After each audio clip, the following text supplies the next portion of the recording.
Hello అండి, నమస్తే. నేను మీ టీఎఫ్ఐ బానిస. ఈరోజు మనం చెప్పుకోబోయే మూవీ రివ్యూ వచ్చేసి రాబిన్ హుడ్.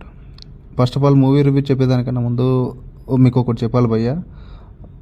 మూవీ థియేటర్కి వెళ్ళే ముందు నేను ఒకటే అనుకున్న మనసులో, ఈ మూవీతో నితిన్ గారు ఎలాగైనా కంబ్యాక్ ఇవ్వాలి అని చెప్పేసి దేవుని కోరుకుని వెళ్ళాను. అండ్ స్టార్టింగ్లో వచ్చిన టీజర్ కూడా అలాగే ప్రామిసింగ్గా ఉండే.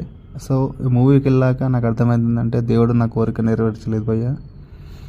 మీకు ఎలా చెప్పాలంటే, చాలా lakh screen play and routine story. And ఎక్కువ మనం ఒక 10 minutes కూడా మూవీలో ఇన్వాల్వ్ అవ్వం. ఫ్లాట్ నరేషన్, అలా సీన్స్ వస్తూ ఉంటాయి, అలా పోతూ ఉంటాయి, అలా ఒక సీన్, ఒక సాంగ్, అలా ఒక చిన్న ఫైట్, అలా 2-3 కామెడీ సీన్స్, అలానే వెళ్ళిపోతూ ఉంటుంది మూవీ. అలానే అయిపోతుంది కూడా. సో ఫ్లాట్ వెళ్ళిపోతుంది భయ్య. మనకి ఇక్కడ హై మూమెంట్స్ ఒక్కటి కూడా లేదు భయ్య మూవీ మొత్తంలో. చాలా అంటే చాలా ఫ్లాట్గా ఉంది. అస్సలు నేను ఎక్స్పెక్ట్ చేయలేదు ఇది వెంకట కుటుంబాల దగ్గర నుంచి. ఎందుకంటే బిఫోర్ ఆయన తీసిన చలో, భీష్మ చాలా అంటే చాలా బాగుంటాయి. చాలా మనకి ఒక మంచి హై ఫీల్ ఇస్తూ ఉంటుంది. కామెడీ సీన్స్ కూడా చాలా బాగుంటాయి. ఇందులో ఏమైనా ప్లస్ ఉందంటే అది వెన్నెల కిషోర్ గారి ట్రాక్, రాజేంద్ర ప్రసాద్ గారితో అక్కడక్కడ సీన్స్ కొన్ని వర్కౌట్ అయ్యాయి, లాఫ్స్ ఉన్నాయి. బట్ అన్నీ అయితే వర్కౌట్ అసలు అవ్వలేదు భయ్య. మన అది చాలా ఏదో తీయాలని తీసినట్టు ఉన్నారు, అది మనకు అర్థమైపోయింది. బట్ మనకు అది హార్ట్ఫుల్గా మనకు నవ్వరాదు. కొన్ని సీన్స్లో వస్తుంది. ఓవరాల్గా అయితే అసలు డిడెంట్ వర్క్ వెల్.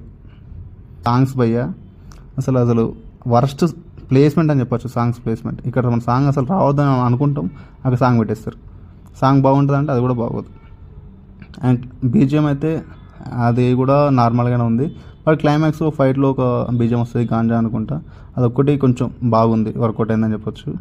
ఓవరాల్గా అయితే ఇది కూడా నితిన్ గారి కంబ్యాక్ మూవీ కాదని చెప్పొచ్చు క్లియర్గా. సో నెక్స్ట్ వచ్చే తమ్ముడు కానీ, ఎల్లమ్మ కానీ నితిన్ గారి కెరీర్లో బిగ్గెస్ట్ హిట్స్ కావాలని చెప్పేసి మనస్ఫూర్తిగా కోరుకుంటున్నాను. ఇది మూవీకి వెళ్ళాలా వద్దా భయ్య అంటే అది యువర్ ఒపీనియన్. మీరు కూడా వెళ్ళి చూడొచ్చు. చూస్తే మీ ఒపీనియన్ మన కామెంట్ సెక్షన్లో కామెంట్ చేయండి. Thank you. Signing off me TFI బానిస.